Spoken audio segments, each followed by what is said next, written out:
تازه خبر طالبانو د ټي ټي پی هغه جنګیالي نیولي چې د افغانستان یې پر پاکستان بریدونه کول. دا چې ټي ټي پی طالبانو ته څه ویلي جزئیات هم دلته وګورئ او چینل سبسکرایب کړئ. که څه هم بار بار عام افغانان او شنونکي له طالبانو غوښتنه کوي چې د ټي ټي پی پر ضد له اقداماتو لاس واخلي، ځکه چې دا کار پاکستان او نړۍ ته دا ښکاره کوي چې ګینې یاده ډله افغانستان کې شتون لري، خو ښکاري چې طالبان د خلکو غوښتنې نه مني. تازه خبر دا دی چې د پاکستان حکومت د بهرنیو چارو وزیر جلیل عباس چیلاني ویلي طالبانو د ټي ټي پی یو شمېر هغه کسان نیولي چې په پاکستان کې په ترهګریزو بریدونو کې لاس درلود. هغه زیاته کړه چې طالبانو د مشکوکو کسانو د نیولو په اړه پاکستاني چارواکو ته خبر ورکړی دی. نوموړي ویلي طالبان باید اجازه ورنه کړي ترڅو افغان خاوره د پاکستان پر ضد وکارول شي، او که چیرې د دوی مخالفین افغانستان کې پټ وي نو باید طالبان یې همدغسې ونیسي او دوی ته یې وسپاري.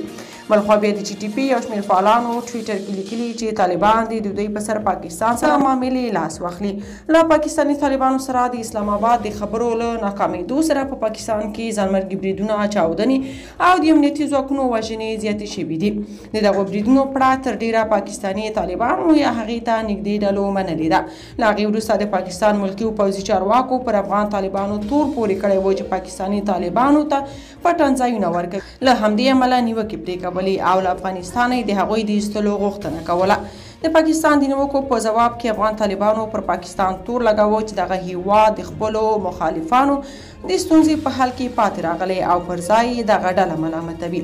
په ترهګریزو بریدونو کې د لاس لرونکو مشکوک کسانو د نیولو خبر د پاکستاني چارواکو هغه څرګندونې تاییدوي چې د دوی په وینا وسلوال افغانستان د تروریستي بریدونو ترسره کولو لپاره پاکستان ته راځي. که تاسو په دې اړه څه نظر لرئ په کومنټ کې شریک او چینل سبسکرایب کړئ.